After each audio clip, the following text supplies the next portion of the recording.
Hello Rafi. আসসালামু আলাইকুম sir. জি হ্যাঁ, স্যার, ওয়ালাইকুম শুনতে আসসালাম। পাচ্ছি স্যার। সবাই রেডি এখন?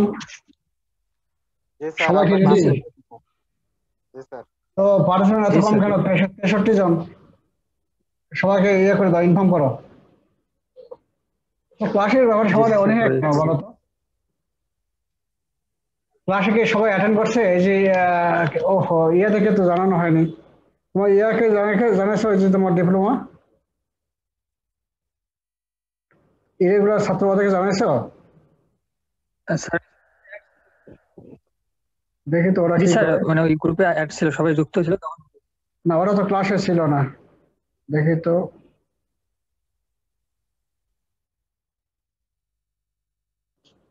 স্যার, আমরা ক্লাস করতেছি স্যার। একটু থামো, ওই যে তোমার ডিএলএম কে একটু জানাই দেয়।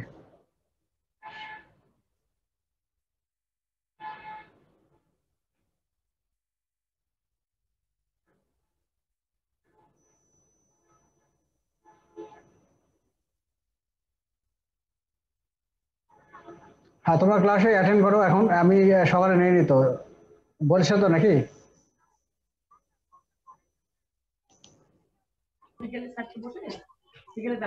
জি আসো। স্যার, বলা হয়েছিল। এখনই এখনই এখনই তোমরা অ্যাড হও তো, সবাইকে বলে দাও। না না, সমস্যা নেই। হ্যাঁ। হ্যাঁ, না না। এগুলো সবাই আসছে? জি স্যার। জি স্যার, স্যার। জয়েন করতে হবে। আচ্ছা, মাত্র জি এখন স্যার। 63 জন। জি স্যার। আমরা দেখলাম এত এত কম কেন? তোমাদের পরীক্ষা এখনো বহু দেরি আছে।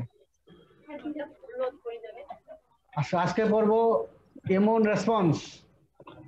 ঠিক আছে? ইমিউন রেসপন্স, এই যে আমরা অ্যান্টিজেন এবং অ্যান্টিবডি পড়লাম এবং সেল পড়লাম, তাই তো? এগুলো যদি ভালো করে বোঝা থাকো, ঠিক আছে, তাহলে ইমিউন রেসপন্স তোমার এমনিতে অটোমেটিক্যালি বুঝবা। হুম। ঠিক আছে, অ্যান্টিজেন, অ্যান্টিবডি, তারপরে সেলস অফ ইমিউন সিস্টেম, এই তিনটা জিনিস যদি ভালো করে বোঝা থাকো তাহলে ইমিউন রেসপন্স তোমার এমনিতে বোঝা যাবে। এটাই, এটা তিনটার কম্বাইন নেই এই ক্লাসটা। আমি এই জন্য তো বলি যে তোমাদের ইমিউনোলজি এমন একটা ক্লাস, অঙ্কের মতো, এবং একটা ক্লাস একটা টপিক্সের সঙ্গে আরেকটা টপিক্সের খুব মিল থাকে। এই জন্য সবাইকে বলি যে সবাই অ্যাটেন্ড যেন করে। এই তোমার এই যে 61 জন, 63 জন, পরে বাকিগুলো বলবে না, তখন ওরা কি করবে? আর খালি বলে যে স্যার আমার পরীক্ষা দেবো, পরীক্ষা দেবো, এগুলো ওরা বলছে পরীক্ষা দেবো, কিন্তু ক্লাসের সঙ্গে সম্পর্ক নেই। এখন ইমিউন রেসপন্স কাকে বলবো? আমার ক্লাস শুরু করে দিই, দেরি হয়ে গেল। Immune response, immune response may be defined as specific interaction between the immunogen and cells of immune system, that is B cell আপনার and T cell. কথা আসতেছে। এর কথা কে বলতেছে? ওখানে একটু মিউট করতে বলো তাকে। তাহলে immune system may be defined as a specific interaction between the immunogen and cells of immune system, that is B cell and T cell. তার মানে হলো কি, যে একটা ইমিউনোজেন বা অ্যান্টিজেন একই জিনিস, তাই তো? একটা অ্যান্টিজেন যখন প্রবেশ করে, তখন আমাদের এই যে সেনাবাহিনী কি আছে, ইমিউন সেলগুলো আছে, বি সেল, টি সেল, অনেক কিছু আছে না, ম্যাক্রোফেজ, এগুলো আছে না, এগুলোর সঙ্গে যে ফাইটটা হয়, হ্যাঁ, ইন্টারাকশন হয়, এটাই তোমার হলো ইমিউন রেসপন্স। ঠিক আছে? যেমন ধরো তোমার এই যে একটা অ্যান্টিজেন প্রবেশ করলো, প্রথম কি করলো? ফ্যাগোসাইটিক সেল বা তোমার অ্যান্টিজেন প্রেজেন্টেড সেল ম্যাক্রোফেজ সেখানে চলে গেল, তাকে ইনগাল্ভ করলো, তাই তো, ভেঙে দিল, তারপরে এমএসসির সঙ্গে বাইন্ড করলো, করে তোমার সেল সার্ফেসে আসলো, তারপর সেখানে চিহ্নিত করলো কি হেল্পার টি সেল, তারপর হেল্পার টি সেল কি করলো? বি সেলের কাছে নিয়ে গেল, ঠিক আছে, B cell transfer plasma cell হলো, প্লাজমা সেল অ্যান্টিবডি তৈরি করলো, অ্যান্টিবডি আবার কি করবে? তারপর ওই অ্যান্টিজেনকে মেরে ফেলবে। আরেক দিকে কি হচ্ছে? তোমার টি সেল অ্যাক্টিভেশন হলো, cytotoxic T cell, CD8 plus T cell, হয় সে ভাইরাস ইনফেক্টেড সেলকে সে মেরে ফেলতেছে, তাই তো? তাহলে এই যে এতগুলো রিয়াকশন, এই এই কম্বাইন সবগুলোকে মিলে বলা হচ্ছে ইমিউন রেসপন্স। ইমিউন রেসপন্স হলো দুই ধরনের, একটা হলো প্রাইমারি ইমিউন রেসপন্স এবং সেকেন্ডারি ইমিউন রেসপন্স। ওহরে, এ তো অত শুনতে পাচ্ছেন না তো।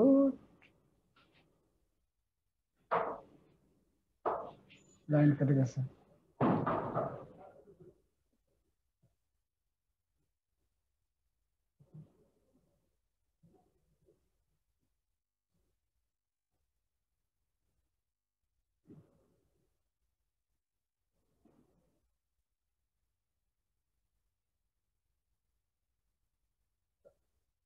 তাহলে এখন আসছে নাকি? আমার প্রথম কেটে গেছিল না?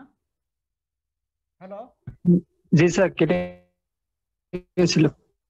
এখন তাহলে ইমিউন রেসপন্স দুই ধরনের, একটা হলো প্রাইমারি ইমিউন রেসপন্স আর একটা হলো secondary immune response. Primary immune response কাকে বলবো? যখন একটা অ্যান্টিজেন প্রথমে প্রবেশ করলো, ফার্স্ট টাইম প্রবেশ করলো, তখন যে রেসপন্সটা হয় সেটা হলো প্রাইমারি ইমিউন রেসপন্স। আর সেকেন্ডারি ইমিউন রেসপন্স কাকে বলবো? একটা অ্যান্টিজেন যখন দ্বিতীয়বার অথবা সাবসিকুয়েন্ট বারবার প্রবেশ করবে, তখন যে ইন্টারঅ্যাকশনটা হয় সেটাকে বলবো সেকেন্ডারি ইমিউন রেসপন্স। এটাই। তাহলে পরে নেই প্রাইমারি ইমিউন রেসপন্স কাকে বলা হয়। দেখো, when an individual or animal exposed to a particular antigen for the first time leads to a relatively weak and short-lived response called primary immune response. হ্যাঁ, তাহলে একটা অ্যান্টিজেন যখন ফার্স্ট টাইম প্রবেশ করলো, তখন যে রেসপন্সটা হলো সেটা হলো প্রাইমারি ইমিউন রেসপন্স। এবং এটার ক্যারেক্টারটা হলো কি, এটা উইক এবং শর্ট-লিভড রেসপন্স। উইক বলা হয় কেন এবং শর্ট-লিভড কেন বলা হয়? উইক বলা হচ্ছে এই জন্যই যে একটা অ্যান্টিজেন যখন প্রথম প্রবেশ করে, আমাদের সেলস ইমিউন সিস্টেম এগুলো কিন্তু তখন অ্যাক্টিভেশন করা থাকে না, আগে থেকে কিন্তু সেরকম ট্রেনিং থাকে না। ঠিক আছে, একটা মানুষ যখন বারবার ট্রেনিং দেবে তখন সে কি হয়? হ্যাঁ, সে কিন্তু খুব এফিসিয়েন্ট হয়, তাই না? ট্রেনিং যত পাবে, যত ফাইট করবে, যত পড়বে, তত তো একটা ভালো ছাত্র হবে, তাই তো? তেমনই এই যে যখন ইমিউন সেলগুলো যখন সেন্সিটাইজ, একটা অ্যান্টিজেন ফার্স্ট টাইম প্রবেশ করবে, তখন সে সেন্সিটাইজ থাকে না। ঠিক আছে, যার ফলে ওই সময় রেসপন্সটা হয় উইক।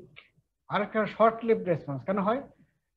প্রাইমারি ইমিউন রেসপন্সে তোমার অ্যান্টিবডি তৈরি হয় কি, আগে তোমরা জানছো কি, আইজিএম, তাই না? এবং আইজিএম এর হাফ লাইফ কত? কয়দিন? কালকে পড়ছো? 3 দিন না কয়দিন না 7 দিন? কয়দিন?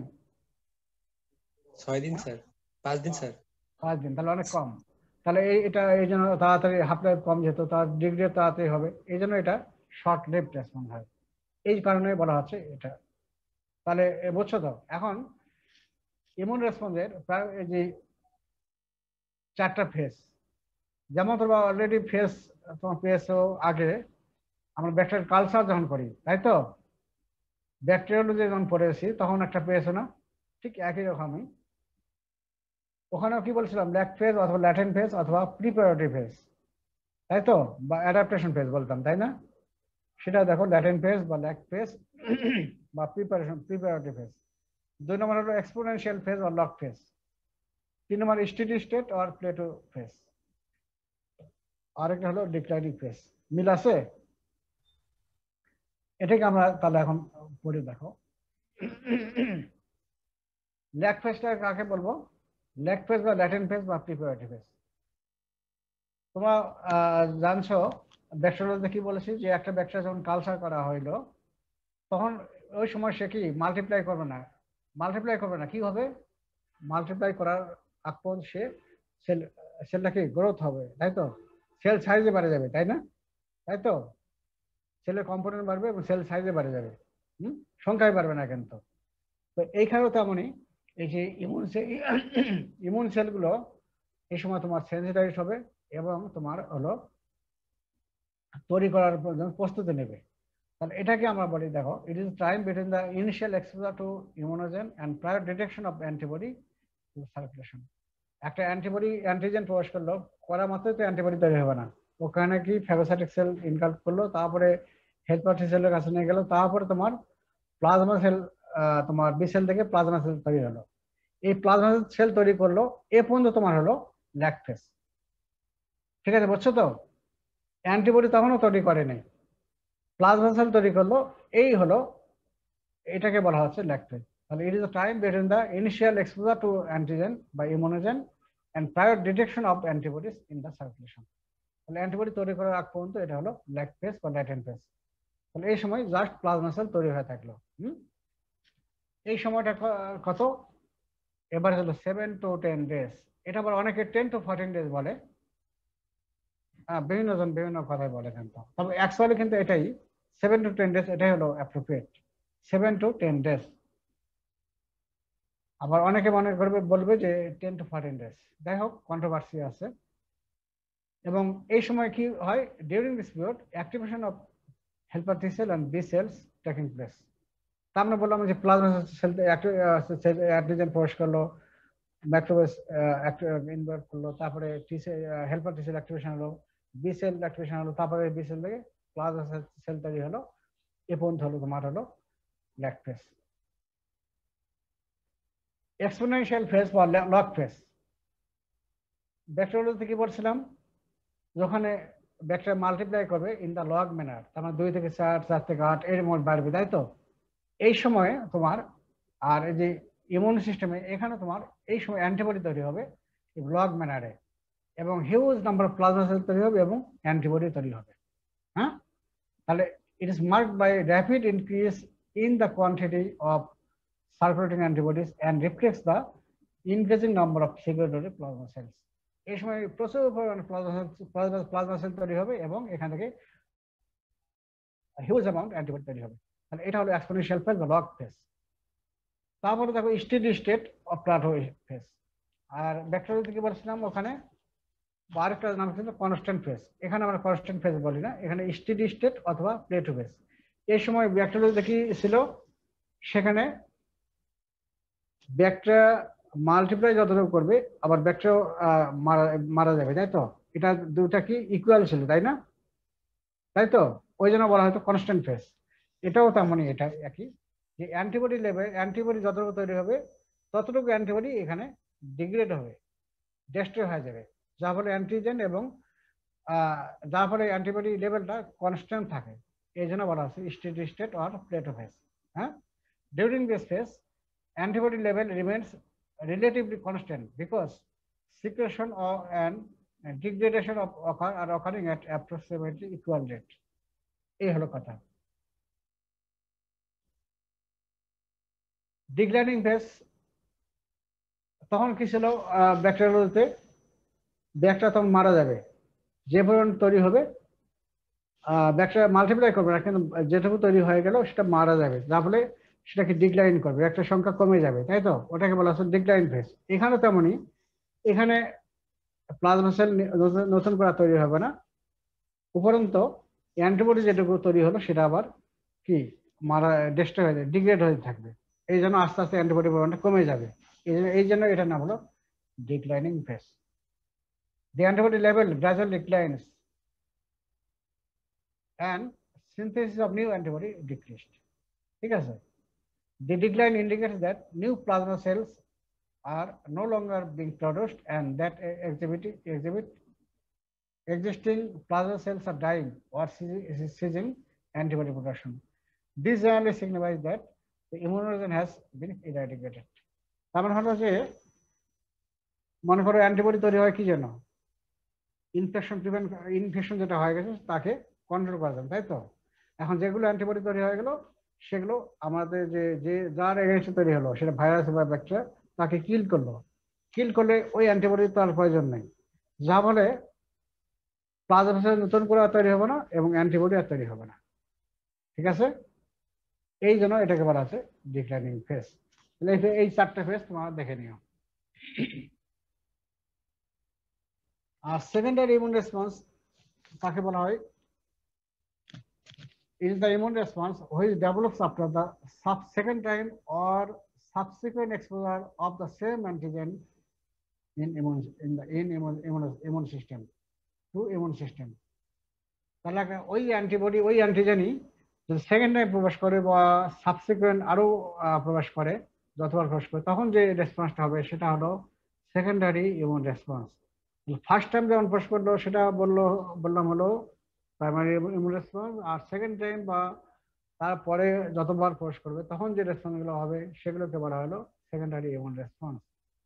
এবং এইখানেও 4টা ফেজ, ওই যে আগে যে প্রাইমারি ইমিউনের 4টা ফেজ দেখালাম, এখানেও একই 4টা ফেজ, তবে এখানে হয় কি ল্যাগ পিরিয়ডটা শর্ট হবে। ওখানে বলা হয় ল্যাগ পিরিয়ডটা কি বললাম 7 to 10 days, এখানে হলো 1 to 4 days, এভারেজ 2 days। হ্যাঁ, এবং এই সময়টা অ্যান্টিবডি লেভেল রাইজ মোর র্যাপিডলি টু মাস হায়ার স্টেডি স্টেট লেভেল, এবং অ্যান্টিবডি লেভেলটা র্যাপিডলি বাড়ে যাবে। কি জন্য? যে প্রাইমারি ইমিউন রেসপন্স যখন হলো তখন একটা কি হয়, একটা হলো প্লাজমা সেল তৈরি হলো, হয় অ্যান্টিবডি তৈরি হলো, আরেকদিকে কি হয় মেমোরি সেল তৈরি হয়ে থাকে না, তাই তো? মেমোরি সেল তৈরি হয়ে থাকে। একটা অ্যান্টিজেন যখন আবার সেকেন্ড টাইম প্রবেশ করবে তখন হবে কি, ওই যে প্রাইমারি তোমার মেমোরি সেল তৈরি হয়ে থাকলো, ওই মেমোরি সেল থেকে র্যাপিডলি তোমার সেটা তোমার কি তোমার হলো সেখান থেকে তোমার হলো বি সেল তৈরি হবে, ঠিক আছে? বি সেল থেকে প্লাজমা সেল তৈরি হবে, এবং প্লাজমা সেল থেকে অ্যান্টিবডি তৈরি হবে, এবং এটা সময় লাগবে না যেহেতু তো আগে থেকেই মেমোরি সেল তৈরি করা আছে, এবং thereafter remaining in the serum at detectable level আছে। এই হলো অবস্থা। আরো পরে আমরা আরো পড়ব। এই সময় কি হয় ওই জিনিসটাই আবার আমরা ভালো করে বলি যে প্রথম কি হলো, একটা অ্যান্টিবডি তৈরি হলো, আবার কিছু মেমোরি সেল তৈরি হয়ে থাকে, তাই তো? এটা ফার্স্ট প্রাইমারি ইমিউন রেসপন্সে, তাই তো? এখন সেকেন্ডারি ইমিউন রেসপন্সে কি হয়, যখন একটা অ্যান্টিজেন আবার প্রবেশ করলো তখন কি হবে, এই যে B cell, memory B cell, এগুলো কি হবে, প্রলিফারেট হবে, এবং হয় এখান থেকে হিউজ অ্যামাউন্ট প্লাজমা সেল তৈরি হবে। যার ফলে কি হবে, মেমোরি সেলের জন্য they quickly produce large amount of antibodies, এবং সেই সময় অ্যান্টিবডি কি হয়, আইজিজি, আইজিই এবং আইজিডি তিনটাই হবে, তবে মেইনলি হবে আইজিজি, প্রিডমিনেন্টলি আইজিজি। আর প্রাইমারি ইমিউন রেসপন্সে কোনটা হয়, অ্যাবসলিউটলি আইজিএম, শুধুই আইজিএম তৈরি হবে। আর এখানে হবে তিনটাই তৈরি হবে, কিন্তু আইজিএজিটা বেশি হবে, ঠিক আছে? এবং আইজিজির হাফ লাইফ বেশি, এই জন্য continue to do so for longer period, ঠিক আছে? তাহলে এখানে আবার বলি যে একটা প্রাইমারি ইমিউন রেসপন্সে প্রথম কি হচ্ছে, একটা অ্যান্টিজেন প্রবেশ করলো, তারপরে তোমার বি সেল অ্যাক্টিভেশন হলো, প্লাজমা সেল তৈরি হলো, তারপরে অ্যান্টিবডি তৈরি হলো। আরেকদিকে হয়ে থাকতেছে কি মেমোরি সেলটা, এবং মেমোরি সেলটা কি বহুদিন বাঁচে, তাই তো? যখন ওই অ্যান্টিজেন আবার সেকেন্ড টাইম প্রবেশ করলো বা আরো পরে প্রবেশ করলো, তখন হবে কি, যেহেতু মেমোরি সেল তৈরি করা থাকে, তার মেমোরি বি সেল থেকে সেটা আবার ডিভাইডেড হয়ে র্যাপিডলি প্লাজমা সেল তৈরি হবে, এবং প্লাজমা সেল থেকে তোমার তৈরি হবে huge amount of large amount of antibody তৈরি হবে, মেইনলি আইজিজি। এবং আইজিজির হাফ লাইফ যত বেশি, তারপরে সেটা অনেক দিন পর্যন্ত এই রেসপন্সটা থাকে যাবে, ঠিক আছে? এই জিনিসটা পড়লে বোঝো।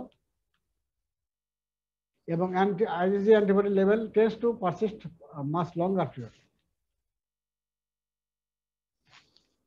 এটা ফিগারটা আমি পরে বোঝা যাচ্ছি, আগে আমরা পার্থক্যটা এখন পড়ি। এখন যে আমরা প্রাইমারি এবং সেকেন্ডারি ইমিউন রেসপন্স করলাম,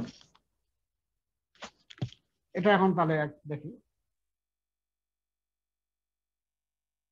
Exposure to antigen, primary immune response কি হয়, it occurs in first time exposure of an antigen, তাই তো?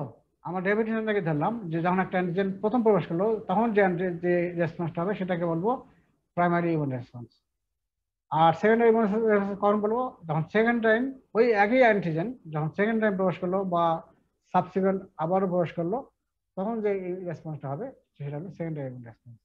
It occurs in second time or subsequent exposure of an antigen. Clear? Type of antigen তোমার আগে পড়ছো সেদিন, টি dependent antigen এবং T independent antigen পড়ছো তো? যদি খেয়াল থাকে তাহলে বুঝবা। The primary immune response mediated by both T dependent and T independent antigen. A secondary immune response mediated by T dependent antigen. T dependent antigen তুমি অলরেডি পড়ছো, এটা কি প্রোটিন ইন আছে, তাই তো? আর প্রোটিন নেচার আর টি ইন্ডিপেন্ডেন্ট অ্যান্টিজেন কি polysaccharide nature, তাই না? আর প্রোটিন নেচার যেগুলো সেগুলো কি করে সেগুলো অ্যাক্টিভেট করে বি সেলকে ডাইরেক্টলি, তাই sorry, with the help of T lymphocyte, এটা আমি পরে আমরা আসতেছি, আপাতত বোঝো। Primary immune response mediated by both T dependent and T independent antigen, আর secondary immune response mediated by T dependent antigen. ঠিক আছে? আর মেমোরি সেল প্রাইমারি একটা অ্যান্টিজেন যখন প্রবেশ করলো, তারপরে তখন কি হলো, একটা প্লাজমা সেল তৈরি হলো, আরেকটা হলো মেমোরি সেল তৈরি হয়ে থাকে। তাহলে ওটা অন্যভাবে বলতে পারি, before primary immune response no memory cell are present. বলতে পারি না? হ্যালো, বলতে পারি না আমরা? ল্যাঙ্গুয়েজটা কিন্তু ভিন্ন হলো, তাই তো নাকি? হ্যালো, কথা জি বলো। স্যার। জি স্যার। আর এখানে দেখো কথাটা আমি অন্যভাবে বললাম, before secondary immune response memory cell are present. তার মানে কি হলো, যে অ্যান্টিজেন যখন প্রবেশ করলো প্রাইমারি ইমিউন রেসপন্সে ফার্স্ট টাইম, তখন তো মেমোরি সেল তৈরি করা থাকে না। তখন একটা হলো কি, মেমোরি সেল তৈরি হবে, আরেক দিক দিয়ে প্লাজমা সেল তৈরি হয়, অ্যান্টিবডি তৈরি হবে। এই জন্য বলা হলো before primary immune response no memory cell present. আর সেকেন্ডারি ইমিউন রেসপন্সে কি হলো, এখানে আগেই মেমোরি সেল তৈরি করা থাকে। আচ্ছা, এটা একটা হলো। ল্যাগ ফেজ প্রাইমারি ইমিউন রেসপন্সে লঙ্গার হয়, 7 to 10 days, আর সেকেন্ডারি ইমিউন রেসপন্স কি হয়, shorter, 1 to 4 days, average 2 days, due to memory cell. তাহলে প্রাইমারি ইমিউন রেসপন্সে কি হচ্ছে, ল্যাগ ফেজ এটা, তখন কি হচ্ছে তোমার, যেহেতু তোমার হলো ওই যে তোমার হেল্পার টি সেল, ওটা তো অ্যাক্টিভেশন করা থাকে না, অ্যাক্টিভেশন করতে তোমার সময় লাগে। অ্যাক্টিভেশন হতে সময় লাগে, যার ফলে মানে সময়টা বেশি লাগে। আর সেকেন্ডারি ইমিউন রেসপন্স যেহেতু মেমোরি সেল তৈরি করা থাকে, সেজন্য মেমোরি সেল র্যাপিডলি অ্যাক্টিভেট হবে, এবং সেখান থেকে তোমার হলো কি, তোমার অ্যান্টিবডি তৈরি তাড়াতাড়ি করে করবে। এই জন্য সময়টা কম লাগে, 1 to 4 days, এভারেজ 2 days। আর প্রাইমারি ইমিউন রেসপন্সে 7 to 10 days লাগে। পরে আবার আসতেছি। তারপরে এক্সপোনেনশিয়াল ফেজ বা লগ ফেজ, এখানে কি হয়, প্রাইমারি ইমিউন রেসপন্সে কি হয়, অ্যান্টিবডি বা ইমিউনোগ্লোবুলিন তৈরি কম হয়, এর মধ্যে লো কনসেন্ট্রেশন অফ ইমিউনোগ্লোবুলিন। আর সেকেন্ডারি ইমিউন রেসপন্সে কি হয়, যেহেতু প্রাইমারি ইমিউন রেসপন্স তোমার অ্যান্টিবডি, যেহেতু তোমার হলো আগে থেকে সেল অ্যাক্টিভেশন করা হয়নি, মেমোরি সেল ছিল না, যার ফলে অ্যান্টিবডি যেটা তৈরি হবে সেটা কম পরিমাণ তৈরি হবে। আর সেকেন্ডারি ইমিউন রেসপন্সে যেহেতু তোমার অ্যান্টিবডি তোমার মেমোরি সেল তৈরি করা থাকে, এই মেমোরি সেল তৈরি করার জন্য তোমার সুবিধা দুইটা, একটা হলো যে র্যাপিডলি এটা অ্যাক্টিভেট হবে, এবং এবং অতি শর্ট টাইমের মধ্যে সে অ্যান্টিবডি তৈরি করবে। আরেকটা হলো অ্যান্টিবডি যেটা তৈরি করবে, এটা হিউজ অ্যামাউন্ট অফ অ্যান্টিবডি তৈরি করবে করা হবে। ঠিক আছে?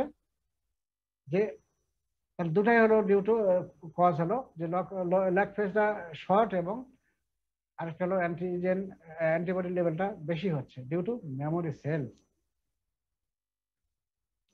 এখন অ্যান্টিবডি প্রাইমারি ইমিউন রেসপন্সে কোনটা তৈরি হয়, একটাই হলো আইজিএম, অ্যাবসলিউটলি বলতে হবে, অনলি আইজিএম। আর সেকেন্ডারি ইমিউন রেসপন্সে কি হয়, আইজিজি, আইজিএ এবং আইজিই, তবে প্রিডমিনেন্টলি আইজিজি, এই ভাষাটা বলতে হবে। কখনো এই যে প্রাইমারি ইমিউন রেসপন্স যদি আইজিজি বলো, তাহলে কিন্তু ফেল। এই জিনিসগুলো কিন্তু ভালো করে খেয়াল রাখবা।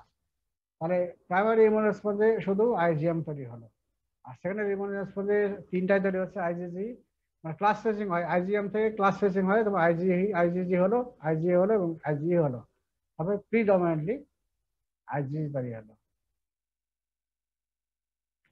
স্টেশনারি ফেজ বা কনস্ট্যান্ট ফেজ, এখানে কি হয়, প্রাইমারি ইমিউন শর্টার, কি জন্য শর্টার, যেখানে অ্যান্টিবডি কি তৈরি হলো, আইজিএম, আইজিএম এর হাফ লাইফ কত, 5 দিন নাকি, তাহলে তাড়াতাড়ি ডিগ্রেড হবে, এই জন্য স্টেশনারি ফেজটা কম হবে।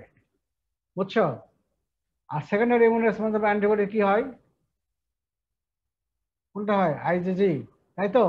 আইজিজির হাফ লাইফ কত, 23 দিন, তবে এটা দীর্ঘদিন থাকবে, এই জন্য এটা এই পিরিয়ডটা কি হয়, লঙ্গার হবে। ব্যাপারটা বুঝছো তো? হ্যাঁ, জি স্যার। ডিক্লাইনিং ফেজে কি হয়, ওই একই কথায়, যেহেতু আইজিএম তৈরি হলো, তাহলে এটা আইজিএমটা তাড়াতাড়ি ডিগ্রেড হবে, তারপরে ওই ফেজটা তাড়াতাড়ি বেজ লাইনে চলে আসবে। আর সেকেন্ডারি ইমিউন রেসপন্স যেহেতু আইজিজি তৈরি হলো, তাহলে তোমার কি ওটা বেজ লাইনে আসতে অনেক সময় লাগবে, হাফ লাইফ যেহেতু আইজিজি বেশি, এই জন্য পারসিস্ট ফর লং টাইম। তাহলে এই জিনিসটা তাহলে আবার এখানে ইয়েতে দেখো, ফিগারে এখন যাও।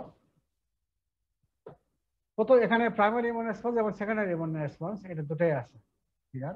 প্রথমটা প্রাইমারি ইমিউন রেসপন্স এবং সেকেন্ডটা হলো secondary immune response. Primary immune রেসপন্সে দেখো, একটা অ্যান্টিজেন যখন প্রবেশ করলো তখন সেটাকে বলতেছি আমরা, তখন যে রেসপন্সটা হলো তখন সেটা বলবো ল্যাগ ফেজ, তোমার হলো প্রাইমারি ইমিউন রেসপন্স। এখানে ফেজ কটা, lag phase, exponential phase, steady state এবং ডিক্লাইনিং ফেজ। ল্যাগ ফেজটা দেখো লঙ্গার, লঙ্গার না, লঙ্গার কি জানো, এখানে সেল আগে থেকে অ্যাক্টিভেশন করা থাকে না, এই যে ইমিউন সেলগুলো আগে থেকে অ্যাক্টিভেশন করা থাকে না, যার ফলে এগুলো অ্যাক্টিভেশন হতে সময় লাগে, যার ফলে এটা ল্যাগ ফেজটা তোমার বড় হয়েছে।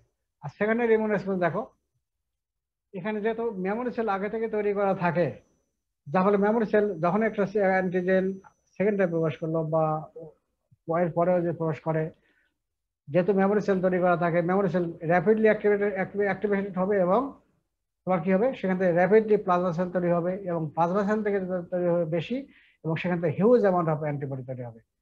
এই জন্য এখানে দেখো ল্যাগ ফেজটা এখানে কম। Primary immune response lag phase কত, 7 to 10 days, আর সেকেন্ডারি ইমিউন রেসপন্স দেখো কত, 1 to 4 days, এভারেজ 2 days, তাই তো? এখানে দেখো অর্ধেকে চলে আসে না, দেখো এখানে পার্থক্যটা দেখো। আবার প্রাইমারি রেসপন্স দেখো এক্সপোনেনশিয়াল ফেজ বা লগ ফেজ, এখানে দেখো কি, এখানে দেখো আস্তে আস্তে উঠছে, দেখো আস্তে আস্তে উঠছে না। আর সেকেন্ডারি ইমিউন রেসপন্স দেখো শার্প এবং কত উপরে চলে গেছে না, দেখো কি জানো, এখানে তোমার অ্যান্টিবডি যে তৈরিটা হলো, অ্যান্টিবডি তৈরিটাও তোমার কম পরিমাণে তৈরি হবে, কম পরিমাণে তৈরি হবে, যার ফলে দেখো হাইটটা কিন্তু ছোট কিন্তু, হ্যাঁ ঠিক আছে। আর এখানে দেখো যেহেতু মেমোরি সেল ওই একই জিনিস, যেহেতু মেমোরি সেল তৈরি করা আছে, যার ফলে মেমোরি সেল থেকে যখনই সেকেন্ড টাইম অ্যান্টিজেন প্রবেশ করলো, সেটা তারপরে অ্যান্টিজেন কি মেমোরি সেল তাড়াতাড়ি অ্যাক্টিভেশন হলো এবং প্লাজমা সেল তৈরি করলো এবং সেখান থেকে হিউজ অ্যামাউন্ট অফ অ্যান্টিবডি তৈরি হলো। তারপরে ফেসটা দেখো অনেক বড়, অনেক বড় হয়ে গেছে। এবং এই সময় কোন অ্যান্টিবডি তৈরি হয়, প্রাইমারি ইমিউন রেসপন্স তৈরি হবে তোমার আইজিএম, অ্যাবসলিউটলি শুধুই আইজিএম তৈরি হবে। আর সেকেন্ডারি ইমিউন রেসপন্স কি হবে, আইজিএম থেকে ক্লাস সুইচিং হয়ে সেখানে অন্য অ্যান্টিবডি গুলো তৈরি হবে, আইজিজি প্রিডমিনেন্টলি, এছাড়া হতে পারে আইজিই এবং আইজিডি, ঠিক আছে, এবং এই কয়েকটা। এখন এখানে দেখো, আর তারপরে দেখো স্টেডি স্টেট, এখানে স্টেডি স্টেট দেখো প্রাইমারি ইমিউন রেসপন্স দেখো কম, ছোট, তাই তো? আর এখানে কি সেকেন্ডারি ইমিউন রেসপন্স অনেক বড়, তাই না? যেহেতু আইজিজি তৈরি হয়েছে, প্রাইমারি ইমিউন রেসপন্স কি হলো, আইজিএম তৈরি হলো, এর হাফ লাইফ মাত্র 5 দিন, যার ফলে এটা কম, স্টেডি স্টেটটা কিন্তু ছোট, হ্যাঁ। আর সেকেন্ডারি ইমিউন রেসপন্স দেখো, যেহেতু আইজিজি ওখানে সেকেন্ডারি ইমিউন রেসপন্সে মেইনলি তৈরি হলো আইজিজি, হাফ লাইফ বেশি, তাহলে এখানে কি হলো, অনেক বড় কিন্তু, সবকিছু ডবল, হ্যাঁ। আবার ডিক্লাইনিং ফেজ ওই একই কথাই, প্রাইমারি যেহেতু যেহেতু প্রাইমারি ইমিউন রেসপন্সে আইজিএম তৈরি হয়, হাফ লাইফ কম, যার ফলে তাড়াতাড়ি ডিগ্রেড হবে, তারপরে তাড়াতাড়ি বেজ লাইনে চলে আসছে। আর সেকেন্ডারি ইমিউন রেসপন্স দেখো যেহেতু আইজিজি তৈরি হচ্ছে, এর হাফ লাইফ বেশি, 23 দিন, যার ফলে ডিগ্রেডেশন হয়তো সময় লাগবে, যার ফলে দেখো বেজ লাইনে আসতে বহু সময় লাগে, ঠিক আছে। তাহলে প্রাইমারি রেসপন্সে যখন আঁকবা দেখো সবগুলো ডবল ডবল করে আঁকবা, তাহলে তোমার এটা ইয়ে হবে, হ্যাঁ। তাহলে এই হলো প্রাইমারি ইমিউন রেসপন্স এবং সেকেন্ডারি ইমিউন রেসপন্স। কেন পার্থক্যটা অবশ্যই পরীক্ষা আসে। তাহলে এইটুকু আমরা পড়লাম। এখন এই যে ইমিউন রেসপন্স, এই প্রাইমারি ইমিউন রেসপন্স এবং সেকেন্ডারি ইমিউন রেসপন্স কেমন ভাবে তৈরি হলো, মেকানিজম, এটা আমরা এখন পড়বো। আমরা আগে জানছি যে ইমিউন রেসপন্স মেকানিজম অনুযায়ী দুই রকম, একটা হলো অ্যান্টিবডি মেডিয়েটেড ইমিউনিটি বা হিউমারাল ইমিউনিটি বলা হয়তো, আরেকটা বলা হতো সেল মেডিয়েটেড ইমিউনিটি অথবা সেল মেডিয়েটেড ইমিউন রেসপন্স, ঠিক আছে। দুইটা। এই দুটা কিভাবে তৈরি হয় এগুলো এখন আমরা একটু আলোচনা করি। Cells involve in human immune response অথবা অ্যান্টিবডি মেডিয়েটেড ইমিউনিটি। সেলস কি থাকে? Antigen binding cell, helper T cell, B lymphocyte, plasma cell, memory cell. এটা পরে বুঝবা, আগে আমি পড়াই আগে তারপরে ইয়ে করি। এখানে দেখো প্রাইমারি ইমিউন রেসপন্সে এই ফিগারটা সব সময় মানে ইমিউনোলজি পড়তে গেলে এই ফিগারের বিকল্প নাই, এই ফিগারটা মেইন, এই ফিগারটা ভালো করে সবসময় বুঝবা। প্রাইমারি তোমার ইমিউন রেসপন্সে এই যেটা হলো আমরা ভাগ করব প্রাইমারি ইমিউন রেসপন্স এবং সেকেন্ডারি ইমিউন রেসপন্স। এখানে ভাগ করব হলো অ্যান্টিবডি মেডিয়েটেড ইমিউনিটি আর হলো সেল মেডিয়েটেড ইমিউনিটি। এখন অ্যান্টিবডি মেডিয়েটেড ইমিউনিটি কিভাবে হচ্ছে আর সেল মেডিয়েটেড ইমিউনিটি কিভাবে তৈরি হচ্ছে এটা বলবো। এখন আগে গত ক্লাসে আমরা পড়েছি কি অ্যান্টিজেন পড়েছি, তাই তো? অ্যান্টিজেন কি ছিল? টি ডিপেন্ডেন্ট অ্যান্টিজেন এবং টি ইনডিপেন্ডেন্ট অ্যান্টিজেন। ওই দুটো যদি ভালো করে বুঝে থাকো তাহলে এই জিনিসটা তোমরা বুঝবা, আর যদি ওটা ভালো করে পড়ে না থাকো তাহলে কিছুই বুঝবা না। তাহলে আমি ভাগ করেছিলাম কি অ্যান্টিজেনকে ভাগ করেছিলাম একটা হলো on the basis of mode of action, T dependent antigen এবং T independent antigen. T dependent antigen কাকে বলেছিলাম? when the antigen activate B cell with the help of T cell, helper T cell, তাকে বলছিলাম কি টি dependent antigen. আর টি independent antigen কাকে বলছিলাম? when antigen directly activate the B lymphocyte without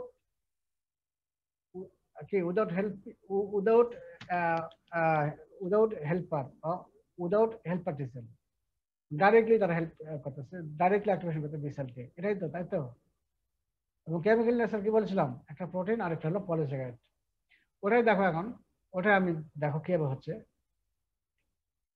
T dependent antigen এটা কিন্তু তোমার সেল মেডিয়েটেড ইমিউনিটি এবং antibody mediated immunity দুটাই দিবে। কিভাবে দিচ্ছে দেখো, অলরেডি তুমি জানো একটা ভাইরাস যখন প্রবেশ করলো তখন প্রথম যাবে কি অ্যান্টিজেন প্রেজেন্টিং সেল, তাকে ইনগাল্প করলো। ইনগাল্পকে কিভাবে করে সেটা তোমরা জানো, ম্যাক্রোফেজ কিভাবে করে জানছো, তাই তো? তারপরে এখানে কি হবে, এখানে তারপরে কি হবে, সেখানে ম্যাক্রোফেজের তাকে ইনভলভ করলো, তাকে ব্রোকেন ডাউন করলো, ভেঙে দিল, ভেঙে খণ্ড বিখণ্ড করলো, করে ওখানে কি আছে MSC2 এর সঙ্গে বাইন্ড করলো, তাই তো? MSC2 এর সঙ্গে বাইন্ড করে তারপর সেটা আসলো সেল সারফেস। সেল সারফেস যখন আসলো তখন সেল সারফেস যখন চলে আসলো তখন সেটাকে রেকগনাইজ কে করবে? হেল্পার টি সেল, তাই তো? হেল্পার টি সেল তাকে রেকগনাইজ করলো থ্রু টি সেল রিসেপ্টর, যা বলে হেল্পার টি সেল অ্যাক্টিভেশন হলো। আর হেল্পার টি সেল আরেকভাবে অ্যাক্টিভেশন হয়, এই যে অ্যান্টিজেন প্রেজেন্ট টি সেল এই আরেকটা সাইটোকাইন রিলিজ করবে ইন্টারলেউকিন 1। ইন্টারলেউকিন 1 এখানে ফিগারে দেওয়া নাই, ইন্টারলেউকিন 1টা এই হেল্পার টি সেলের উপর কাজ করে, তারপর ওইভাবে সেই অ্যাক্টিভেশন হয়। অ্যাক্টিভেশন হলো, হওয়ার পরে হেল্পার টি সেল তখন সেখান থেকে হেল্পার টি সেল থেকে তৈরি হয়ে হেল্পার টি সেল 2 তৈরি হলো, তাই তো? 2 এটা অ্যাক্টিভেট তখন কি সেখানে কি করবে? হেল্পার টি সেল 1 এবং 2 দুটাই করবে। হেল্পার টি সেল 2টা কি করবে? ইন্টারলেউকিন 4 এবং 5, 2, 4, 5, ইন্টারলেউকিন 2, 4, 5 সিক্রেশন করবে। 2টা করবে কি? 2টা ফাংশন পরে বলতেছে। 4, 5 কি করবে? 4 করে বি সেল প্রলিফারেশন, আর 5টা কি করবে? B cell differentiation. ডিফারেন্সিয়েশন হয় কি হবে? একদিকে হবে প্লাজমা সেল, আরেকদিকে তৈরি হবে তোমার মেমোরি সেল। প্লাজমা সেল থেকে তৈরি হবে কি? অ্যান্টিবডি। অ্যান্টিবডি কি হবে?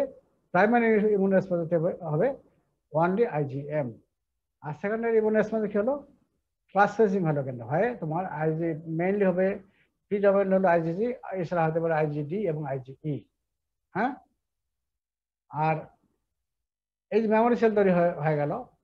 এখন একটা ওই অ্যান্টিজেন যখন আবার সেকেন্ডারি প্রবেশ করলো বা পরে প্রবেশ করলো তখন এই মেমোরি সেল বি সেলটা আবারও অ্যাক্টিভেশন তাড়াতাড়ি কুইকলি হলো, হয়ে সে ট্রান্সফারেন্সিং হয়ে সেখান থেকে সেখান থেকে প্রথমভাবে প্লাজমা সেল থেকে র্যাপিডলি তৈরি হলো এবং তৈরি হওয়ার পরে সেখান থেকে তোমার অ্যান্টিবডি হলো, প্রিডমিনেন্ট আইজিজি তৈরি হলো, আর এছাড়া হলো আইজিডি এবং আইজি। এই হলো তোমার প্রাইমারি, এই হলো তোমার হলো। আর তাহলে এতক্ষণ এইটুকু বললাম তোমার হলো antibody mediated immunity occurs by T dependent antigen। আর এদিকে কি হচ্ছে, এই যে হেল্পার টি সেল, যখন এই অ্যান্টিজেন সেল তোমার ওই যে হেল্পার টি সেল যখন অ্যাক্টিভেশন হচ্ছে, হ্যাঁ, তখন সে ডিভাইডেশন হয় হেল্পার টি সেল 1 এবং 2 তৈরি হচ্ছে, তাই তো? হেল্পার টি সেল 2 তো কাজ আমরা এটা বললাম যে 2 4 5 সিগনেশন করলো। আর আরেকটা কি করে সে 2 আর হলো হেল্পার টি সেল 1, ওটা কি সিগনেশন করবে? ইন্টারলিউকিন 2 করে সিগনেশন করবে। ইন্টারলিউকিন 2 তখন করবে কি, একটা হেল্পার টি সেলকে পরপরও কাজ করবে, যার ফলে হেল্পার টি সেলকে সে অ্যাক্টিভেশন করবে, পাশাপাশি সে করবে কি সাইটোটক্সিক টি সেলকে সে অ্যাক্টিভেশন করবে। সাইটোটক্সিক টি সেলকে অ্যাক্টিভেশন করলে একদিকে হবে মেমোরি সেল তৈরি হবে, আরেক দিকে হবে ইফেক্টর সেল, এবং সেটা করবে কি তোমার হবে, তখন সে করবে কি তোমার ভাইরাস ইনফেক্টেড সেল এগুলোকে তারা মেরে ফেলবে। তাহলে তাহলে টি ডিপেন্ডেন্ট অ্যান্টিজেনের মাধ্যমে তোমার সেল মেডিয়েটেড ইমিউনিটি এবং তোমার হলো হিউম্যান ইমিউনিটি দুটোই তৈরি হচ্ছে। তাহলে বুঝলে তো নাকি? হ্যালো, বুঝলা? জি স্যার। আবার বলার প্রয়োজন আছে? তাহলে সোজা সঙ্গে বলি, তাহলে আমরা এখন এই যে একটু পড়ি তাহলে। In case of T-dependent antigen, when T-dependent antigen enters in our body, it is engulfed by antigen-binding cells such as macrophages and broken down into small peptides and bind with the MSC2 molecule, which is present in the cytoplasm. Then this MSC2 peptide complex, MSC class 2 peptide plus antigen presented on the antigen-binding cell. This complex is recognized by helper T cell through T cell receptor. এটা তোমরা জানো। Helper T sell recognise করলো, তখন কি হবে? During antigen penetration, antigen penetrate cell যেমন activate secrets interleukin 1 which activates helper T cell. আচ্ছা, activated helper T cell তখন দুইটা, একটা হেল্পার টি সেল 1 এবং 2। এখানে আসবে প্রথম আসলো হেল্পার টি সেল 2। হ্যাঁ হ্যাঁ হ্যাঁ বলেন।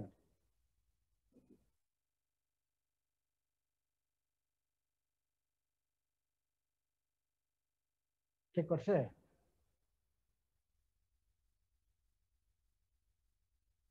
আচ্ছা আচ্ছা, হ্যাঁ হ্যাঁ হ্যাঁ,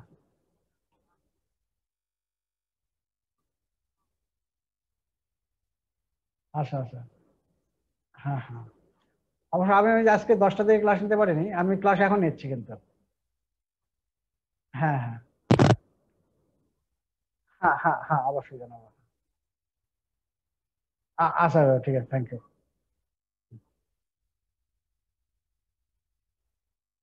তারপর দেখো এখানে,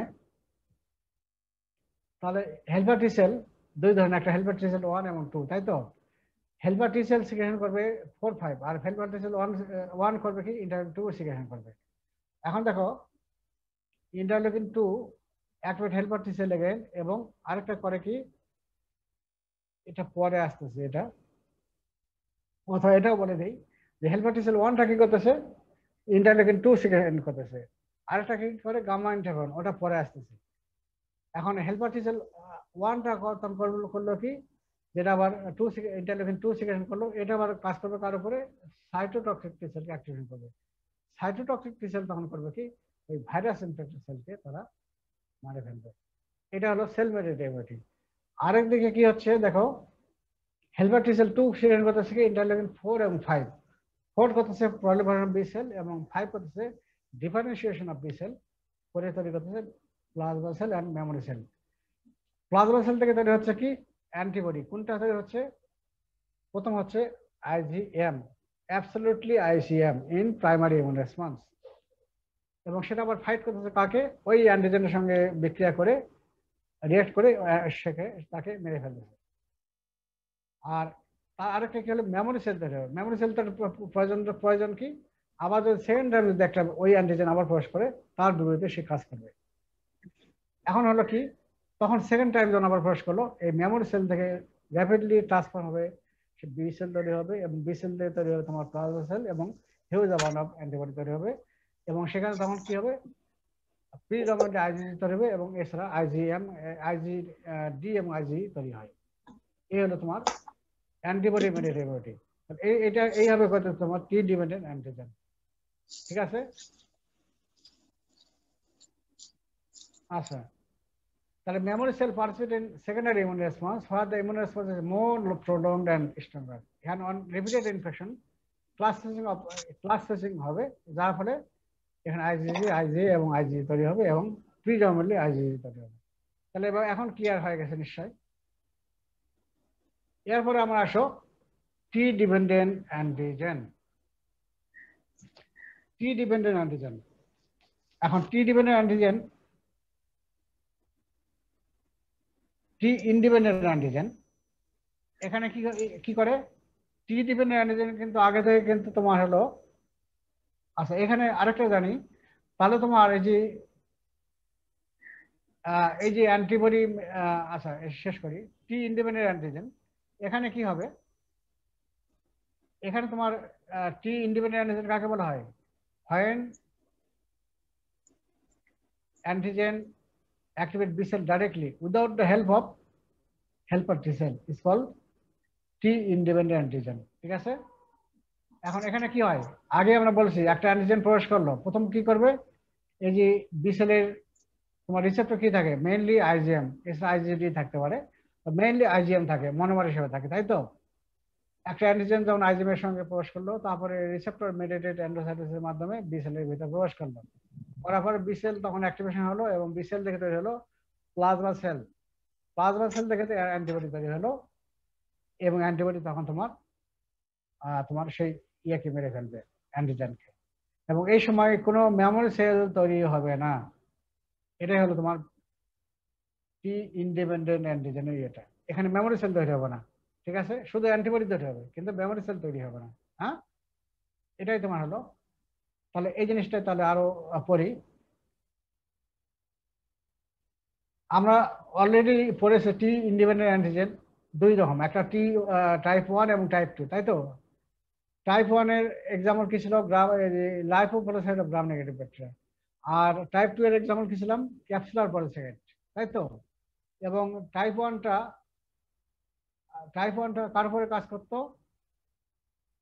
টল লাইক রিসেপ্টরের সঙ্গে বাইন্ড করতো, আর টাইপ 2টা কার সঙ্গে বাইন্ড করতো, বিসেল রিসেপ্টরের সঙ্গে বাইন্ড করতো। এটা অলরেডি তোমরা জানছো কিন্তু। তাহলে এখানে দেখো থাইমাস ইন্ডিপেন্ডেন্ট অ্যান্টিজেন আর divided into two types, type 1 এবং টাইপ 2। টাইপ 1 এখানে কি হয়, যেমন হলো example lipopolysaccharide gram negative bacteria activate B lymphocyte by binding to the specific toll-like receptor rather than B cell receptor। আর টি ডিপেন্ডেন্ট থাইমাস 2টা কি করতেছে, যেমন এক্সাম্পল হলো ক্যাপসুলার পলিসাইড, এখানে activate B lymphocyte by simultaneous cross-linking a number of B cell receptor। তারপরে কি হলো, after activation of B lymphocyte it is divided into plasma cell, and then this plasma cell produce immunoglobulin এবং তবে but in this case no memory cell তৈরি produce হবে। এবং যতবার infection হবে, প্রাইমারি হোক বা প্রথমবারে যে অ্যান্টিবডি হবে আইজিএম তৈরি হবে, ওই সেকেন্ডে বা সাবসেকেন্ড এক্সবার সবসময় তোমার আইজিএম তৈরি হবে। ঠিক আছে? তাহলে এই হলো তোমার হলো টি ইন্ডিপেন্ডেন্ট অ্যান্টিজেন। এখন এই যে হিউমারাল ইমিউনিটি কার এগেইনস্টে তৈরি হয়, টক্সিনস অফ মাইক্রোবস এবং এক্সট্রাসেলুলার ব্যাকটেরিয়া, এর এগেইনস্টে তাড়াতাড়ি হিউমারাল ইমিউনিটি তৈরি হয়, যেটা অলরেডি আমরা পড়লাম কিন্তু। এখন এখানে দেখো সেল কি কি লাগতেছে দেখো তো, আগে যেটা পড়লাম, cells involved in humoral immunity, antigen presenting cell, helper T cell, B lymphocyte, plasma cell এবং memory cell। ঠিক আছে? কারণ হলো যে অ্যান্টিজেন প্রথম প্রবেশ করলো, ম্যাক্রোফেজ তাকে ইনগাল্ফ করলো, তারপর তাকে ভেঙে দিল, তারপরে ম্যাক্রোফেজ, তারপরে এমএসসি টু বাইন্ড করলো, করে সেল সার্ভিস আসলো, তারপর কি হেল্পার টি সেল তাকে রিকগনাইজ করলো, তারপর হেল্পার টি সেল অ্যাক্টিভেশন হলো, তারপরে কোথায় গেল বি লিম্ফোসাইট, তখন অ্যাক্টিভেশন হলো। বি লিম্ফোসাইট থেকে দুইটা জিনিস তৈরি হলো, একটা প্লাজমা সেল তৈরি হবে আর একটা হলো মেমোরি সেল তৈরি হবে। প্লাজমা সেল থেকে কি হবে তোমার হলো অ্যান্টিবডি তৈরি হবে, আর মেমোরি সেল তৈরি হবে কি সেকেন্ড টাইম যখন একটা অ্যান্টিবডি আবার প্রবেশ করবে তখন সেটা র্যাপিডলি প্রলিফারেট আর ডিভাইডেড হয়ে বি সেল হবে, বি সেল থেকে তোমার প্লাজমা সেল তৈরি হবে এবং সেখান থেকে হবে তোমার হিউজ অ্যামাউন্ট অফ অ্যান্টিবডি। তার মানে এই যে এই সেলগুলো রাখতেছে, তাই না? তাহলে তোমার কি মুখস্থ করার প্রয়োজন আছে? এগুলো কিন্তু তোমার এমসিকিউতে আসে বা ভাইবাতে আমরা ধরি যে কোন কোন সেলটা লাগবে, ঠিক আছে? এবং তৈরি কার কার বিরুদ্ধে হলো? একটা এক্সট্রা সেলুলার ব্যাকটেরিয়া, আরেকটা হলো টক্সিন, ঠিক আছে? তাহলে এই গেল হলো হিউম্যান লিমিটি। আর সেল এখন হলো হিউম্যান লিমিটি এতক্ষণ আমি বললাম, আর এখন হলো সেল মেরিটেড ইমিউনিটি। এখানে এখন দেখো এটাও অলরেডি বলা হয়ে গেছে, কিন্তু এটাও অলরেডি বলা হয়ে গেছে সেল মেরিটেড ইমিউনিটি এটা দুই ভাবে হয়, বা আরেকভাবে বলতে পারি has got to arms. In one arm helper T sell and macrophage place main বা কি রোল। এখানে মেইন রোল ভূমিকা নিবে, মেইন যে ভূমিকা নিবে কি হেল্পার টি সেল এবং ম্যাক্রোফেজ। আর in another arm cytotoxic T cells plays main or কি রোল। তবে এই যে উপরের এটাই মেইন, ঠিক আছে? এখানে হবে কি, এখানে দেখে নাও antigen is taken up by antigen parental cell where it is processed and expressed on the cell surface of antigen parental cell along with the MSC1 MSC2 molecule and is then recognized by helper T cell. During the process of antigen parental cell secrete interleukin 1 which activate helper T cell. Activated helper T cell then release lymphokines যেমন হলো macrophage chemotactic factor, macrophage migration inhibition factor, আরেকটা হলো gamma interferon বা আরেকটা নাম হলো macrophage activating factor. এই তিনটা ইয়ে করবে। এখন ম্যাক্রোফেজ কেমোট্যাকটিক ফ্যাক্টর কি করবে? Attract or brings macrophage at the site of infection. আর ম্যাক্রোফেজ মাইগ্রেশন ইনহিবিশন ফ্যাক্টর এটা কি করবে? inhibit migration of the macrophage resulting accumulation of macrophages at the site of infection. আর একটা কি করবে? গামা ইন্টারফেরন, এটা কি করবে? ম্যাক্রোফেজ অ্যাক্টিভেটর নাম কি, এটা ম্যাক্রোফেজকে অ্যাক্টিভেশন করবে। এই activated macrophage then has more killing power than normal cell, এবং activation of macrophage enhance the phagocytic capacity and microbial capacity and tumor cell destruction capacity. Accumulated macrophage activated macrophage will then kill the microbe. এটুকু তাহলে আমরা পড়ে নেই। দেখো ফিগারে আমরা যাই, এই ফিগার এখানে দেখো, তোমরা জানছো হেল্পার টি সেল দুই ধরনের, তাই তো? 1 এবং 2। এখন একটা অ্যান্টিজেন মনে করো প্রবেশ করলো, বেশ করে এটা হবে তোমার হেল্পার টি সেল 1 এর কাজ কি ছিল? একটা হলো ইন্টারলেউকিন 2 সিক্রেট করা, আর একটা কি সিক্রেট করতো? Gamma interferon sir. Gamma interferon. Helper T সেলের কাজ অলরেডি তোমার জানা গেছে যে হেল্পার টি সেলটা তোমার কি বলে যে 2 কি করে ইন্টারলেউকিন 2 সিক্রেশন করবে, করে সেটা আবার সাইটোটক্সিক টি সেলকে অ্যাক্টিভেশন করবে, ওইটা, তাই তো? ওটা পরে আবার আসতেছে আমরা ওটা। আর আরেকটা কি করে কি হেল্পার ইন্টারলেউকিন 1 হতো এই অ্যান্টিজেন প্যারেন্টাল সেল প্রথম করবে কি যে ভাইরাস বা বেশ করে ইন্ট্রাসেলুলার ব্যাকটেরিয়া যেমন মাইক্রোব্যাকটেরিয়া এগুলো যখন প্রবেশ করবে, এগুলোকে তোমার প্রথম অ্যান্টিজেন প্যারেন্টাল সেল তাকে ইনগাল্ফ করলো, তাকে ভেঙে দিল, তারপরে সেটা আবার এমএসসি2 সঙ্গে বাইন্ড করলো, করে সেল সার্ভিস আসলো, ঠিক আছে? আসার পরে হেল্পার সেল রিকগনাইজ করলো, অ্যাক্টিভেশন হলো। এবং এই অ্যান্টিজেন বাইন্ডিং সেল সিক্রেট তখন করবে তোমার ইন্টারলিউকিন 1। এইটা আবার করবে তোমার হেল্পার টি সেল এর উপর কাজ করবে, করে হেল্পার টি সেল ডিভাইডেড হয়ে তৈরি হবে তোমার হেল্পার টি সেল 1 এবং 2। হেল্পার টি সেল 1 কি করবে তখন? সে তৈরি করবে গামা ইন্টারফেরন। এই গামা ইন্টারফেরন কার উপরে কাজ করবে তখন? আবার সে করবে কি ম্যাক্রোফেজের উপরে কাজ করবে, অন্য ম্যাক্রোফেজের উপর কাজ করবে, ম্যাক্রোফেজের উপর কাজ করবে। এবং তখন সে সিক্রেশন করবে তিনটা জিনিস, তিনটা এনজাইম। একটা হলো ম্যাক্রোফেজ কেমোট্যাক্টিভ ফ্যাক্টর, আরেকটা কি ম্যাক্রোফেজ মাইগ্রেশন ইনহিবিশন ফ্যাক্টর, আরেকটা হলো ম্যাক্রোফেজ অ্যাক্টিভেশন ফ্যাক্টর। তিনটা জিনিস। তাহলে প্রথম কি বললাম?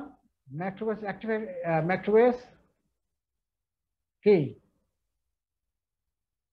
কেমোট্যাক্টিভ ফ্যাক্টর। তার মানে সে ম্যাক্রোফেজকে আমন্ত্রণ জানাবে যে তোমার ওখানে একটা ইনফেকশন, অমুক জায়গায় ইনফেকশন হয়ে গেছে, তুমি এখন চলে এসো। প্রথম মনোসাইটকে অ্যাক্টিভেশন করলো, মনোসাইট তখন টিস্যুতে চলে আসবে, আসলে সে হলো ম্যাক্রোফেজ, তাই তো?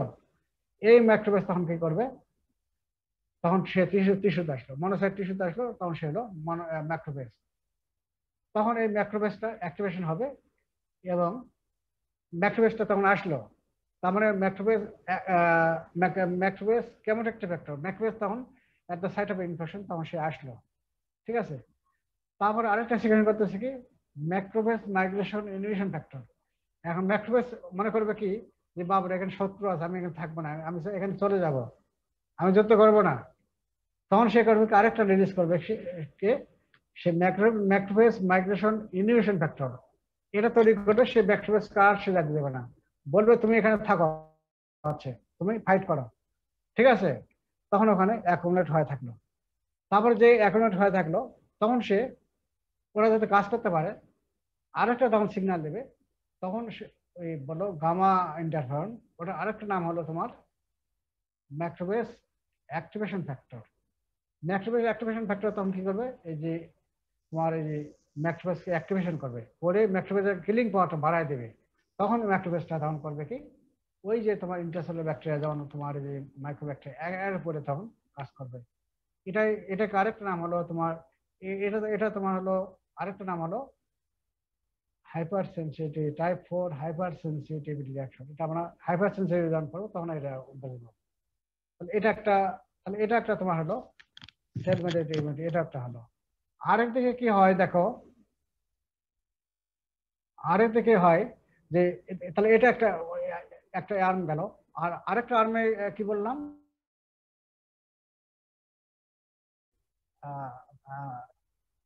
টি সেল মেইন রোল প্লে করবে। কিভাবে করবে? এই যেমন ভাইরাস যখন একটা প্রবেশ করলো, ফার্স্ট টাইম প্রবেশ করলো, তখন কিন্তু আগে এটা আমি দেখাইছি, কিন্তু ভাইরাস প্রবেশ করার পরে কি হবে? সে সেলকে ইনফেকশন করবে, তাই তো?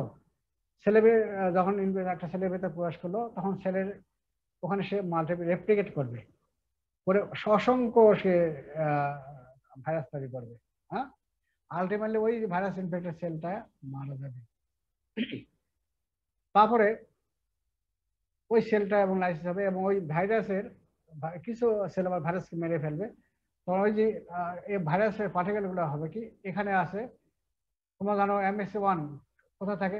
অল নিউক্লিয়েটেড সেল থাকে না?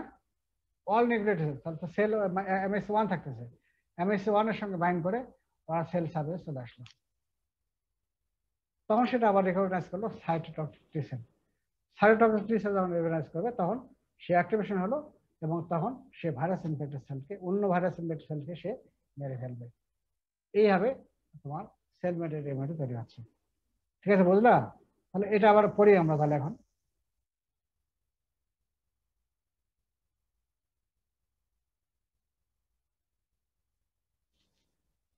তাহলে সেল মেডিয়েটেড ইমিউনিটি দেখো, it has got two arms. একটা হলো one arm helper T cell and macrophage plays main role. Another arm cytotoxic T cell plays main role. তাহলে উপরে জিনিসটা কি আছে দেখো, antigen is taken up by antigen penetrating cell where it is processed and expressed on the surface of antigen penetrating cell along with the MSC2 plus molecule, then is recognized by helper T cell. বারবার একই কথা আসতেছে কিন্তু। তারপর during this process of antigen penetration cell secrete interleukin 1 which activate helper T cell helper T cell তখন কি করবে, বেশ করে হেল্পার টি সেল ওয়ানটা তখন অ্যাক্টিভেট হেল্পার টি সেল তখন রিলিজ করবে কি ম্যাক্রোবেস কেমোটেক্টিভ ফ্যাক্টর, ম্যাক্রোবেস মাইগ্রেশন ইনহিবিশন ফ্যাক্টর, তারপরে গামা ইন্টারফেরন অথবা ম্যাক্রোবেস অ্যাক্টিভেশন ফ্যাক্টর, তিনটা। এখন দেখো ম্যাক্রোবেস কেমোটেক্টিভ ফ্যাক্টর কি করতেছে, attract or brings macrophages at the site of infection. তাহলে সেই আমন্ত্রণ জানালো যে ম্যাক্রোবেস তুমি অমুক জায়গায় ইনফেকশন হয়ে গেছে, সেখানে তুমি চলে আসো, সে নিয়ে আসলো। তারপর আবার কি করবে ম্যাক্রোবেস মাইগ্রেশন ইনহিবিশন ফ্যাক্টর, এখানে কি করবে তাকে সে মাইগ্রেট হতে দেবে না, অন্য জায়গায় যেতে দেবে না, এই জন্য সে রিলিজ করবে inhibit the migration of macrophage resulting accumulation of macrophage at the site of infection। তাহলে সেখানে ম্যাক্রোফেজ অ্যাকুমুলেট হয়ে থাকলো। থার্ডলি কি করলো গামা ইন্টারফেরন, ওটার আরেকটা নাম হলো ম্যাক্রোফেজ অ্যাক্টিভেশন ফ্যাক্টর। এটা কি হলো অ্যাকুমুলেটেড ম্যাক্রোফেজকে অ্যাক্টিভেট করবে। এখন এই activated macrophage has more killing power than normal cells, এবং activation of macrophage enhance the phagocytic activity, microbial capacity, microbicidal capacity and tumor cell destruction capacity. Accumulated activated macrophage will then kill microbe. Microbe বলতে কোনটা intercellular bacteria, যেমন হলো microbacteria, লিস্টেরা, মনোসাইটোসিস, এগুলো। একটা role একটা আর্মে গেল, আর একটা আর্মে কি গেল যে another arm cytotoxic T cell play main role. এখানে কি হবে,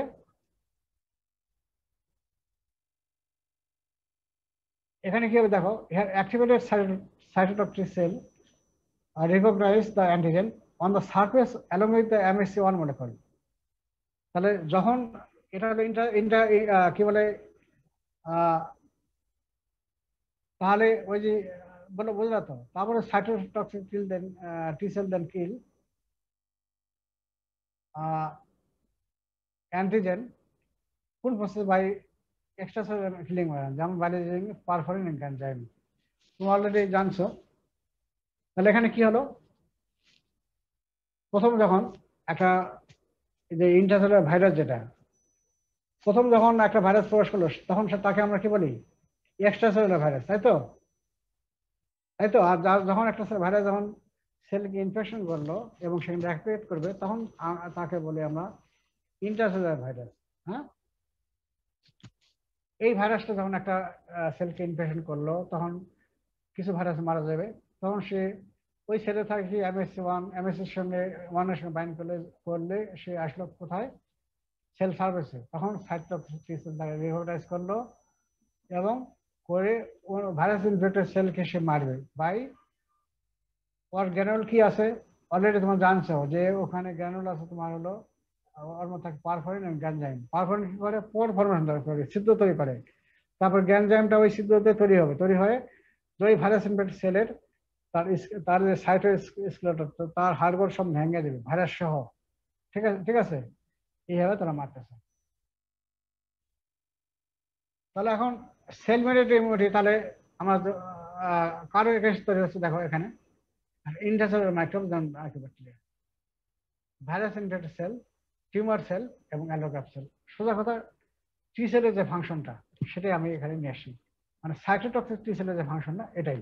ঠিক আছে, এখন আরেকটা বাকি আছে, এইটা বললে তোমাদের শেষ। এখন ডিফারেন্স বিটুইন হিউমারাল আর সেল মেডিয়েটেড ইমিউনিটি, এখন যেগুলো আলোচনা হলো সেগুলো জাস্ট এগুলো এখানে চলে আসবে। যদি আগের আলোচনা বুঝতে পারো তাহলে এগুলো বুঝতে পারবা। সেল পার্টিসিপেট অলরেডি তোমরা জানছো যে এখানে হিউম্যান ইমিউনিটিতে কি লাগতেছে, অ্যান্টিজেন বেন্ডেড সেল ম্যাক্রোফেজ লাগতেছে, তারপর তোমার হেল্পার টি সেল লাগতেছে, কোনটা হেল্পার টি সেল 2 লাগতেছে, বি সেল লাগতেছে, প্লাজমা সেল লাগতেছে, তাই তো, এবং মেমোরি সেল লাগতেছে, তাই তো। আর সেল মেডিয়েটেড ইমিউনিটিতে একদিকে লাগতেছে তোমার অ্যান্টিজেন বেন্ডেড সেল লাগতেছে, আর লাগতেছে কি হেল্পার টি সেল 1 লাগতেছে। হ্যাঁ, তারপরে তোমার লাগবে কি সাইটোটক্সিক টি সেল এবং NK সেল লাগবে, এই কয়েকটা। ওইখানে কিন্তু বি সেলও লাগবে না এবং হেল্পার টি সেল 2 লাগবে না। হ্যাঁ, তাহলে এই জিনিসটা সেল পার্টিসিপেট তোমরা এটা দেখে নাও। আর সাইটোকাইন কি তৈরি করে দেখো, সাইটোকাইন কি তৈরি করে, যেহেতু এখানে হেল্পার টি সেল ফাংশন করতেছে হিউম্যান ইমিউনিটিতে, তাহলে তাহলে হিউম্যান ইমিউনিটি তোমার কি বলে হেলপার টি সেল কি তৈরি করে, ইন্টারলিউকিন 4 and 5, তাই তো? আর সেল মেডিয়েটেড ইমিউনিটি ওখানে কি আসে, হেলপার টি সেল 1। হেলপার টি সেল 1 কি সিক্রেট করে, ইন্টারলিউকিন 2 এবং গামা ইন্টারফার, এটুকু জানো। তাহলে এটা জানলা। তারপরে এখন দেখো অ্যান্টিবডি তৈরি হয় হিউম্যান ইমিউনিটিতে, অবশ্যই অ্যান্টিবডি তৈরি হবে, কিন্তু সেল মেডিয়েটেড ইমিউনিটি এখানে অ্যান্টিবডি তৈরি হবে না। হবে? হবে না। আর হিউম্যান ইমিউনিটি কার এগেনস্টে কাজ করে অলরেডি আমরা জানছি, একটা হলো এক্সট্রাসেলুলার ব্যাকটেরিয়া আর একটা হলো তাদের টক্সিন। আর সেল মেডিয়েটেড ইমিউনিটি কার এগেনস্টে কাজ করে অলরেডি, যেটা যেগুলো বলা হয় যে ভাইরাল ইনফেকশন, ইন্ট্রাসেলুলার ব্যাকটেরিয়া যেমন মাইক্রোব্যাকটেরিয়া, ফাঙ্গাস, টিউমার সেল এবং অর্গান, এই যে টিস্যু এই যে অর্গান ট্রান্সপ্লান্টেশন করা হয় সেটা রিজেকশন কাজেও তখন তারা ইয়ে করে। এই হলো তোমার হলো এটাই, এই এই মোটামুটি তোমার এটা, এই হলো ইমিউন রেসপন্স। এখন তোমাদের মোটামুটি আজকে শেষ ইমিউন রেসপন্স। কালকে আমরা করি কমপ্লিমেন্ট, ঠিক আছে? হ্যালো হ্যালো, কালকে কালকে কমপ্লিমেন্ট পড়ি, কালকে স্যার কালকে আমরা কমপ্লিমেন্ট পড়ি। আর তোমাদের পরীক্ষার ডেট কবে হইলো, পরীক্ষার ডেট কবে? স্যার আমরা তো স্যার ডিসেম্বরের 3rd উইক ডিসেম্বরের 3rd উইক থেকে। আর তাই তো। তো এখন আপাতত আমরা একটা কাজ করি, সেটা হলো যে যে ইমিউন সিস্টেমটা শেষ করে দিই, আর বেশি নাই তো। ইমিউন সিস্টেমটা তোমার হলো এর মধ্যে কমপ্লিমেন্ট আছে, কমপ্লিমেন্ট ইমিউন সিস্টেম আমি আর তোমার 3 থেকে 4টা ক্লাস নেবো। যেমন কালকে কমপ্লিমেন্ট নেবো, তারপর তোমার হাইপার সেন্সিটিভ রিঅ্যাকশন নেবো, আর হলো অটো ইমিউনিটি নেবো। তোমার 3 থেকে 4টা, যদি তোমার হাইপার সেন্সিটিভ রিঅ্যাকশন আমি অন্য সময় 2টা ক্লাস নেই, তো যদি তোমার একটা ক্লাসেই করতে চাও তাহলে সম্পূর্ণ শেষ করে দেবো এক ক্লাসে, আর 2 ঘন্টা সময় লাগবে আমার। আর যদি অতক্ষণ না পারো তাহলে হয়তো 2 দিনে নেবো। আর যদি মনে করো একদিনে শেষ করে দেবো তাহলে একদিনে শেষ করে দেবো। আর অটোমেটিক একটা লাগবে, তাহলে 3টা লেকচারই আমার হয়ে যাবে। তাহলে কালকে তোমার করো, হ্যাঁ কালকে তোমার করবো হলো কি কমপ্লিমেন্ট, কমপ্লিমেন্ট তোমরা কালকে করে আসো। আর তারপরে এগুলো পড়ে থাকলে তোমার সুবিধা হবে, তোমাদের সুবিধা হবে, বুঝছো? এরপরে আমি তোমাদের যখন ক্লাস শুরু করে দেবো ডাইরেক্ট আমি চলে যাবো তোমাদের একবারে ওই ওই সিস্টেমিক ব্যাকটেরিয়া চলে যাবো, সিস্টেমিক ব্যাকটেরিয়া, ঠিক আছে? আর এই কয়েকদিন কষ্ট করো তো, ঠিক আছে? সবাই ভালো থাকো। স্যার হ্যাঁ বলো। স্যার এই যে স্যার আমাদের স্যার 3rd উইকে বসতে দিবে স্যার, আর ওই যে ডিসেম্বর 3rd উইকে স্যার, নভেম্বরের কাছ থেকে। হ্যাঁ কাকে? মানে আমাদের যারা স্যার ইরেগুলার আসছে তাদেরকে স্যার। এটা তো কালকে আমি বলছি যে এটা কিন্তু সিদ্ধান্ত আমাদের, আমার সিদ্ধান্ত না, তাই না? এটা কিন্তু ওই ভার্সিটিতে যে সিদ্ধান্ত নিবে সে সিদ্ধান্ত আমার মানতে বাধ্য নাকি? জি স্যার। ভার্সিটি যদি বলে যে তোমাদেরকে বস্তু দেবে তাহলে ওকে আমরা ছেড়ে দেবো। আর ভার্সিটি যদি বলে যে না ওদেরকে বস্তু দেওয়া হবে না, তাহলে আমরা বস্তু আমাদের ক্ষমতা নেই। এই জন্য এটা আমাকে বলে লাভ নাই, এটা তোমরা প্রিন্সিপাল স্যারের সাথে যোগাযোগ করো। মানে কি বলে পাশাপাশি রাজশাহীতে যত রাজশাহী ভার্সিটি মেনটেন করে ওরা কি বলে, হ্যাঁ ওরা কি করে সেটাই করো।